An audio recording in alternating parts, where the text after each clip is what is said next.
વડોદરા શહેરમાં તરસાલી બાયપાસ નજીક અકસ્માતમાં મહિલાનું મોત. વડોદરા શહેરમાં અકસ્માતોની ઘટનાઓ સતત સામે આવી રહી છે. રાત્રિના આશરે 11:30 થી 12 વાગ્યાની આસપાસ તરસાલી બાયપાસથી જાંબુઆ બ્રિજ તરફ જતા માર્ગ પર બાલાજી પેટ્રોલ પંપ નજીક ગંભીર અકસ્માત સર્જાયો હતો.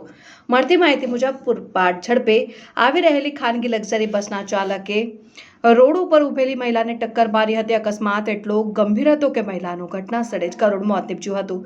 બનાવ બાદ વિસ્તારમાં અરેરાટી ફેલાતા સ્થાનિક લોકો મોટી સંખ્યામાં સ્થળ ઉપર દોડી આવ્યા. ઘટનાની જાણ થતાં જનરક્ષક 112ની ટીમ તેમજ કપુરાઈ પોલીસ સ્ટેશનનો સ્ટાફ સ્થળ ઉપર પહોંચી ગયો હતો. એમ્બ્યુલન્સ મોડી પહોંચતા મહિલાનો મૃતદેહ 1.5 કલાક સુધી રોડ ઉપર જ રહેતા પરિવારજનોએ રોષ વ્યક્ત કર્યો હતો અને ચક્કાજામની ચીમકી આપી હતી. મૃતકના પુત્રના જણાવ્યા મુજબ ગભરામણ થતાં એક્ટિવા રોડની સાઈડ ઉપર ઊભી રાખી હતી.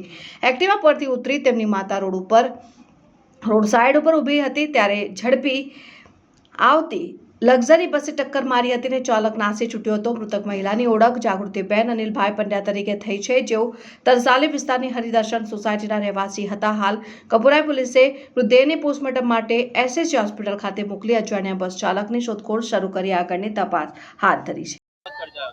અહીંથી એક્ટિવા પર આવતા હતા તો લક્ઝરી વાળા હડફેટમાં લઈ લીધી, તો એ આગળ હડફેટમાં લીધી એટલે તઈ મારી મમ્મી પડી ગઈ અને માથું ફાટી ગયું. તો મારી મમ્મી તઈ એક્સપાયર થઈ ગઈ અને તરત જ અમે 108 ને ફોન કર્યો. વાળા આયા, કોઈ એક્શન ના લીધું. 1.5 કલાકથી મારી મમ્મીની ડેડ બોડી અહીં પડી છે, પણ કોઈ એક્શન પોલીસ વાળા લેતા નહીં. આવું પીસીઆર આવેલી છે તોય કોઈ એક્શન લેવામાં આવતું નહીં. પોલીસ વાળા હાથ પર હાથ ધરીને ઉભા છે, કોઈ કશું બોલતું નહીં, કોઈ કશો જવાબ નહીં આલતું કે શું કરવું છે આગળ.